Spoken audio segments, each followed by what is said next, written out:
Hi friends, പുതിയ വീഡിയോയിലേക്ക് എല്ലാവർക്കും സ്വാഗതം.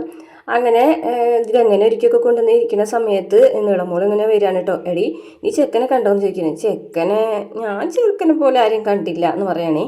ഓ, നിന്നൊക്കെ പറഞ്ഞിട്ട എന്നെ വേണം തല്ലാനായിട്ട്, നീ പോയി നോക്കിയിട്ട് വാ യമുന എന്ന് പറഞ്ഞിട്ട് യമുനെ പറഞ്ഞയക്കാണ് കേട്ടോ. യമുന ഇങ്ങനെ സൂത്രത്തിൽ ഇങ്ങനെ വന്നിങ്ങനെ നിൽക്കുകയാണ് ചെക്കനെ കാണാനായിട്ട്. അപ്പോൾ അവർ ചോദിക്കുന്നുണ്ട്, ഇതാണോ പെൺകുട്ടിയും ചോദിക്കുമ്പോൾ അല്ല, ഇതെൻ്റെ മൂന്നാമത്തെ മകളാണ്. അപ്പോൾ പഠിപ്പിൻ്റെ കാര്യമൊക്കെ ചോദിക്കുന്നുണ്ട്. അങ്ങനെ പഠിപ്പിൻ്റെ കാര്യങ്ങളൊക്കെ പറയുന്നുണ്ട്. പക്ഷെ ചെക്കനെ ഒന്നും യമുന നോക്കിയിട്ട് കാണുന്നില്ല. അപ്പോൾ പുറത്തേക്കൊക്കെ ഒന്ന് എത്തിച്ച് നോക്കിയിട്ട് പുറത്തെങ്ങാനുണ്ടോ. അങ്ങനെ തിരിച്ച് വീണ്ടും റൂമിലേക്ക് വരികയാണ് കേട്ടോ. എന്തായി, കണ്ടോ എന്ന് ചോദിക്കും. അപ്പോൾ യമുന പറയും, ചെറുക്കനെ പോലെ ആരെയും ഞാൻ കണ്ടില്ല. ചെറുക്കൻ്റെ അമ്മയും അച്ഛനും അങ്ങനെ ആരൊക്കെയും ഉണ്ട്, ചെറുക്കനില്ലേ? ചെറുക്കനില്ല, ചെറുക്കൻ വന്നിട്ടുണ്ടാവില്ല എന്ന് പറയാം. പിന്നെ ചെറുക്കൻ വരാണ്ടല്ലേ എന്ന് കാവേരി ചോദിക്കുക. എന്താ, അച്ഛനുണ്ടായിരുന്ന സമയത്ത് ഗംഗേച്ചിനെ ഒരു കൂട്ടർ കാണാൻ വന്നപ്പോൾ അവർ ചെറുക്കനുണ്ടായിരുന്നില്ലല്ലോ, അമ്മാവനും കൂട്ടരൊക്കെ അല്ലായിരുന്നു വന്നത്, അതുപോലെ എങ്ങാനായിരിക്കും. ആണോ, എന്നാൽ ഞാനൊന്ന് പോയി നോക്കിയിട്ട് വരാം എന്ന് പറഞ്ഞിട്ട് കാവേരി വരികയാണ് കേട്ടോ. അപ്പോൾ കാവേരിനെ കാണുമ്പോൾ അവർക്ക് ഇഷ്ടമാവാണ് കേട്ടോ. ഇതാണോ പെൺകുട്ടി എന്ന് ചോദിക്കുന്നുണ്ടേ. അപ്പോഴേക്കും കാവേരിയും ജയപാലനും ഒന്ന് മുഖാമുഖം നോക്കുമ്പോൾ കാവേരി ഇങ്ങനെ ദേഷ്യത്തോടു കൂടിയിട്ട് ജയപാലനെ നോക്കും. ജയപാലൻ തിരിച്ച് ദേഷ്യത്തോടു കൂടി തന്നെയാണ് കേട്ടോ നോക്കുന്നത്. അന്നേരം കാവേരി ശാരദയുടെ ചെവിട്ടിൽ ചോദിക്കുകയാണ്, അമ്മേ ചെറുക്കനില്ലേ എന്ന് ചോദിക്കണം. ഇല്ല, ചെറുക്കനില്ല എന്ന് തോന്നുന്നുണ്ട് എന്ന് പറയട്ടോ. ചെറുക്കനെ കാണുന്നില്ല. അതെന്താ ചെറുക്കനില്ലാത്ത, എനിക്കറിയില്ല എന്നിങ്ങനെ ശാരദ പറയുന്നുണ്ടേ. അങ്ങനെ തിരിച്ച് കാവേരിയും വരികയാണ് കേട്ടോ. അപ്പോൾ കാവേരി വന്നിട്ട് പറയുന്നുണ്ട്, ചെറുക്കനെ കാണുന്നില്ല, അമ്മാവനും അച്ഛനൊക്കെയാണെന്നുകൊണ്ട് വന്നിരിക്കുന്നത്. എന്തായാലും ജയപാലിൻ്റെ ഉടായ്പല്ലേ, നമുക്ക് നോക്കാം എന്ന് പറയുകയാണെ. അങ്ങനെ യമുന ചായ ഒക്കെ കൊണ്ടുവരികയാണ് കേട്ടോ. ചായ കൊണ്ടുവരുമ്പോൾ ജയപാലിന് കൊടുക്കാൻ പറയുമ്പോൾ ജയപാലൻ വേണ്ട വേണ്ട അതേ അങ്ങോട്ട് കൊടുത്തേക്കെന്ന് പറഞ്ഞിട്ട് അങ്ങനെ കാണിക്കുകയാണെ. അപ്പോൾ കൊടുക്കുമ്പോൾ ഒരു മണ്ടൻ്റെ ലുക്കിലാണ് കേട്ടോ അയാൾ ഇരിക്കുന്നത്. അങ്ങനെ കുറേ മിച്ചറൊക്കെ വാരി തിന്നിട്ട് യമുനനെ തന്നെ നോക്കിയിരിക്കുന്നേ. അപ്പോൾ യമുനനെ തന്നെ നോക്കിയിരിക്കുമ്പോൾ കാവേരിക്ക് അത്രയ്ക്ക് ഇഷ്ടപ്പെടുന്നില്ല കേട്ടോ അയാൾ യമുനനെ നോക്കുമ്പോൾ. ചെറുക്കൻ്റെ അമ്മയാണെന്നുണ്ടെങ്കിൽ ചോദിക്കുകയാണ്, അതെ നിനക്ക് പെൺകുട്ടീനെ ഇഷ്ടപ്പെട്ടു? അപ്പം വേഗം തന്നെ പറയുന്നുണ്ട് കേട്ടോ, ആ ഇഷ്ടപ്പെട്ടു എന്ന്. നേരം കാവേരി പറയാം, ആരായാൾ ഗംഗേച്ചൻ നോക്കിയിട്ട് വായിൽ വെള്ളം ഒലിപ്പിച്ചിരിക്കുന്നുണ്ടല്ലോ, ആ അറിയില്ല, അതാരാ അമ്മയെന്ന് ചോദിക്കുകയാണ് കേട്ടോ കാവേരി. ശാരദയുടെ ചോദിച്ചു, അറിയില്ല, അമ്മാവനെങ്ങാനായിരിക്കും എന്ന് ശാരദയും പറയുന്നുണ്ട് കേട്ടോ. അപ്പോൾ അങ്ങനെ കാര്യങ്ങളൊക്കെ സംസാരിക്കുക. അങ്ങനെ ഗംഗ ഇങ്ങനെ നീങ്ങി നിൽക്കുകയാണ്. അപ്പോൾ നമുക്ക് ഡേറ്റ് തീരുമാനിക്കാമല്ലേ എന്ന് പറയാൻ കേട്ടോ. അപ്പോൾ പെട്ടെന്ന് ഡേറ്റ് തീരുമാനിക്കാമെന്ന് പറയണ കേൾക്കുമ്പോൾ തന്നെ കാവേരിക്ക് അതങ്ങോട്ട് അത്ര ഇഷ്ടപ്പെടുന്നില്ല കേട്ടോ. അപ്പോൾ കാവേരി അമ്മേ ഇതെനിക്ക് ഇഷ്ടപ്പെടുന്നില്ല കേട്ടോ എന്ന് പറയും. ഡേറ്റ് തീരുമാനിക്കാന്ന് പറഞ്ഞാൽ ചെറുക്കൻ വരണ്ടേ എന്ന് ചോദിക്കാൻ കേട്ടോ കാവേരി. അപ്പോൾ ദേ ചെറുക്കനല്ലേ ഈ ഇരിക്കുന്നത് എന്ന് ജയപാലൻ പറയും കേട്ടോ. എന്ത് ഇതോ എന്ന് ചോദിക്കും കേട്ടോ. അപ്പോൾ എല്ലാവരും ഒന്ന് ഞെട്ടിപ്പോകാണ് കേട്ടോ. അപ്പോൾ കാവേരി ദേ അമ്മേ ഇത് ഞാൻ സമ്മതിക്കില്ല, തല പോയാലും ഞാൻ സമ്മതിക്കില്ല, കത്തിക്ക് ഞാൻ എല്ലാവരും എന്നൊക്കെ പറയാം കേട്ടോ.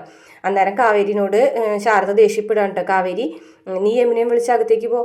അമ്മേ നിന്നോട് പറഞ്ഞത് കേട്ടില്ലേ, യമുനയും വിളിച്ച് അകത്തേക്ക് പോകാൻ. അങ്ങനെ ദേഷ്യപ്പെടുമ്പോഴേക്കും അവർ അങ്ങനെ 3 പേരും അകത്തേക്ക് പോകുകയാണേ.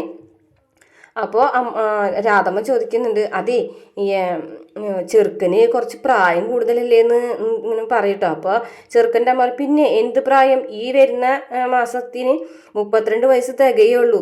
അല്ല ഇപ്പം നീ 2-3 വയസ്സ് കൂടിയെന്ന് വിചാരിച്ചാൽ എന്താ കുഴപ്പം? സിനിമാക്കാർ വരെ 10-20 വയസ്സ് വ്യത്യാസത്തിലാണ് കല്യാണം കഴിക്കുന്നത്. പിന്നല്ലേ ഒരു കുറച്ച് വയസ്സ്, അത് ഇവന് ടൈഫോയിഡ് വന്നിട്ട് മുടി പോയതാ, അല്ലാണ്ട് ഇവന് അത്രയ്ക്ക് വലിയ പ്രായമൊന്നും ആയിട്ടില്ല. ഒരു 150 വീട്ടിൽ ഇവൻ പെണ്ണ് കാണാൻ പോയിട്ടുണ്ട്. പക്ഷേ എന്നിട്ടും ഇവന് ഒരു പെൺകുട്ടിനെ പോലും ഇഷ്ടമായിട്ടില്ല. ആദ്യമായിട്ടാണ് ഒരു പെൺകുട്ടിനെ ഇഷ്ടമായത്. ഐശ്വര്യ റായിനെ കണ്ടാൽ പോലും മൂക്കിന് വളവുണ്ട് എന്നൊക്കെ പറയുന്ന പാർട്ടിയാണ്. ആദ്യമായിട്ട് ഒരു പെൺകുട്ടിനെ ഇഷ്ടപ്പെട്ടതെന്നൊക്കെ പറഞ്ഞിട്ട് അങ്ങനെ പോയില്ല ഇതായാലും പൊക്കി പറയുന്നുണ്ട് കേട്ടോ. അപ്പോൾ ജയപാലൻ പറയും, നമുക്കിപ്പോൾ തീയതി നിശ്ചയിക്കാമല്ലേ ശാരദേ? അപ്പോൾ ശാരദ പറയുന്നുണ്ട്, ഇല്ല എനിക്ക് ഗംഗയോടും കൂടി ഒന്ന് സംസാരിക്കണം എന്ന് പറയട്ടോ. അപ്പോൾ ജയപാലൻ പറഞ്ഞു, ഗംഗനോടോ?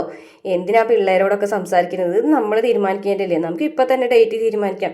വേണ്ട ജയപാലേട്ടാ, എനിക്ക് ഗംഗനോട് സംസാരിക്കണം. എന്നാൽ പിന്നെ ഗംഗനെ വിളിക്കുക, നമുക്ക് സംസാരിക്കാം.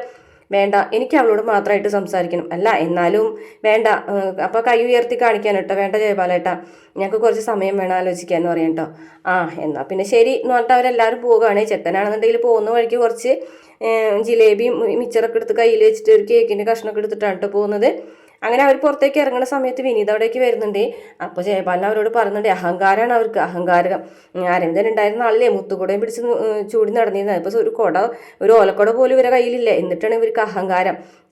അപ്പോൾ ഇവർക്ക് ഇഷ്ടപ്പെട്ടിട്ടുണ്ടാവില്ലേ? ഇഷ്ടപ്പെടാണ്ടൊന്നുമല്ല, പക്ഷേ നമ്മൾ അവരിങ്ങനെ ജാടിയിട്ടിട്ടുണ്ടെങ്കിൽ നമ്മൾ സ്ത്രീധനമൊന്നും ചോദിക്കില്ലല്ലോ. അതുകൊണ്ടാണ് നിങ്ങൾ ഈ ചേർത്തലക്കാർ എന്തും അത്ര ഗാംഭീര്യമുള്ള ആൾക്കാരാണ്. എന്നിട്ട് കണ്ടില്ലേ അങ്ങനെ പറഞ്ഞത്. എന്തായാലും ഇവർ നമ്മുടെ കാല് പിടിക്കാൻ വരട്ടെ. ഈ കല്യാണാലോചന വേണ്ടാന്നൊന്നും അവർ വെക്കില്ല. ഏയ് അതൊന്നുമില്ല, ഉറപ്പായിട്ട് ഈ കല്യാണം നടത്തിയിരിക്കും. പിന്നെ സിനൂബിനെ പോലെ ഉള്ള ഒരു പയ്യനെ ഇഷ്ടപ്പെടുന്നുണ്ട്, എന്താ നല്ല ചെറുക്കനല്ലേ എന്നൊക്കെ പറയൂട്ടോ. അങ്ങനെ അവരോട് കാറി കയറിയിരുന്നോളാം പറഞ്ഞിട്ട് വിനീതിൻ്റെ അടുത്തേക്ക് വരാണ്ട് ജയപാലൻ. ആഹാ, ഞാനല്ല ദൈവം തമ്പുരാൻ വന്ന് പറഞ്ഞപ്പോൾ നീ ഈ ഭാഗത്ത് ചുറ്റിക്കറങ്ങുന്ന എനിക്ക് നന്നായിട്ട് അറിയാം. കാരണം നിന്നെ ആകർഷിക്കുന്ന ഒരു സാധനം ഇവിടെ ഉണ്ട്. അപ്പോൾ നിന്നെ ആകർഷിക്കുന്ന ആ സംഭവം ഉണ്ടല്ലോ ഗംഗ, അതിനങ്ങോട്ട് തട്ടാൻ പോകാൻ ഞങ്ങൾ എന്ന് പറയട്ടോ. അപ്പോൾ വിനീത് ഇങ്ങനെ നോക്കുമ്പോൾ തട്ടാൻ പോകുക എന്ന് പറഞ്ഞാൽ അങ്ങനെ പ്രത്യേകിച്ചൊന്നുമല്ല, കല്യാണം കഴിച്ച് വിടാൻ പോകുക എന്ന് പറയും കേട്ടോ. അപ്പോൾ പെട്ടെന്ന് തന്നെ വിനീതിനും വല്ലാണ്ടാവും കേട്ടോ. എന്തായാലും നീ ഇവിടെ തന്നെ ചുറ്റിപ്പറ്റി നിന്നോ, കാരണേ ഇവിടെ കസേര എടുത്തു കൊടുക്കാനും പിന്നെ കല്യാണത്തിൻ്റെ കാര്യങ്ങൾക്കും മണിയർ ഒരുക്കാനൊക്കെ ആൾ വേണം. എങ്ങനെ കാണാൻ വന്ന ചെറുക്കനും കൂട്ടുകാരാ പോയത്, അവർക്ക് ഇഷ്ടപ്പെട്ടു എന്നൊക്കെ പറയൂട്ടോ. അങ്ങനെ വിനീത് സങ്കടത്തോട് കൂടിയിട്ട് കടയിലേക്ക് വരികയാണ് കേട്ടോ. അപ്പോൾ കടയിൽ ഇങ്ങനെ ഗംഗയുടെ പിക്ചർ വരച്ചുകൊണ്ടിരിക്കുന്ന ചേട്ടനും പിന്നെ മറ്റേ സെലിക്കും കൂടിയിട്ട് ഇങ്ങനെ ഓരോ വാക്ക് തർക്കങ്ങളിൽ ഏർപ്പെട്ടുകൊണ്ടിരിക്കുകയാണ് കേട്ടോ, പിക്ചറിൻ്റെ ഭംഗിനെ കുറിച്ചൊക്കെ പറഞ്ഞിട്ട്. അപ്പോഴേക്കും വിനീത് വരുമ്പോൾ ഇവർ രണ്ടുപേരും തമ്മിൽ വഴക്കിടുന്നത് കാണുമ്പോൾ വിനീതിന് സങ്കടവും ദേഷ്യമൊക്കെ വരികയാണ് കേട്ടോ. അപ്പോൾ പെട്ടെന്ന് തന്നെ വിനീത് ചൂടാവാണ് കേട്ടോ. ഒന്ന് ഇറങ്ങി പോകുന്നുണ്ടോ രണ്ടാൾ കടയിൽ നിന്ന് എന്ന് പറയട്ടെ. എന്താ വിനീത് നീ ഇങ്ങനെ പറയുന്നത്? ഇറങ്ങി പോകാനല്ലേ പറഞ്ഞത്? എനിക്ക് കുറച്ച് സമാധാനമാണ് വേണ്ടത്. എന്നെ ഒരാൾ സ്നേഹിച്ച് കൊല്ലാൻ നോക്കണ്ട, എനിക്ക് ഇത്തിരി സമാധാനം വേണം. പോകാൻ വേറൊരു ഇടയില്ലാത്തതുകൊണ്ടാണ് ഞാനിങ്ങനെ ഇവിടെ തന്നെ നിൽക്കുന്നതെന്ന് പറഞ്ഞിട്ട് ഇങ്ങനെ തലയിൽ കൈവച്ചും കൊണ്ട് ഇങ്ങനെ കരഞ്ഞുകൊണ്ട് നിൽക്കുകയാണ് കേട്ടോ. പിന്നെ പെട്ടെന്ന് തന്നെ അവിടെ അങ്ങനെ വീണ് പോകുകയാണ്. അപ്പോൾ അവർ രണ്ടുപേരും വന്നിട്ട് അവർക്ക് മനസ്സിലായി എന്തോ ഒരു സംഭവം ഉണ്ടെന്നുള്ള കാര്യം. വിനീതിനെ ഇങ്ങനെ ആശ്വസിപ്പിക്കുന്നുണ്ട് കേട്ടോ. അത്രയാണ് എപ്പിസോഡിൽ കാണിച്ചിട്ടുള്ളത്. പിന്നെ പ്രേമമാണ് കേട്ടോ കാണിക്കുന്നത്. അന്നേരം യമുനോട് ഗംഗ പറയുന്നുണ്ട്, അമ്മ എന്ത് തീരുമാനിക്കുന്നു ആ തീരുമാനം ഞാൻ അനുസരിക്കും, അതിലിനി മാറ്റമൊന്നുമില്ല എന്ന് പറയാണ് കേട്ടോ. അമ്മയ്ക്ക് കല്യാണത്തിന് സമ്മതമാണെന്നുണ്ടെങ്കിൽ ഞാനത് സമ്മതിക്കും തന്നെ പറയുകയാണേ. ഇതേ സമയം യമുനയും കാവേരിയും നീളൊക്കെ കൂടിയിട്ട് ഇങ്ങനെ ഇതിനെക്കുറിച്ച് തന്നെ ചിന്തിച്ചുകൊണ്ടിരിക്കുകയാണ് കേട്ടോ. അപ്പോൾ ഓരോരോ കാര്യങ്ങൾ പറഞ്ഞുകൊണ്ടിരിക്കുകയാണ്. പിറ്റേ ദിവസം രാവിലെ കാവേരി പുറത്ത് പോവുകയാണ്, യമുന ക്ലാസ്സിൽ പോവുകയാണ് കേട്ടോ. അന്നേരം കാവേരിയാണെന്നുണ്ടെങ്കിൽ അർത്ഥം വെച്ച് കുറച്ച് സംസാരിക്കുന്നുണ്ട് കേട്ടോ.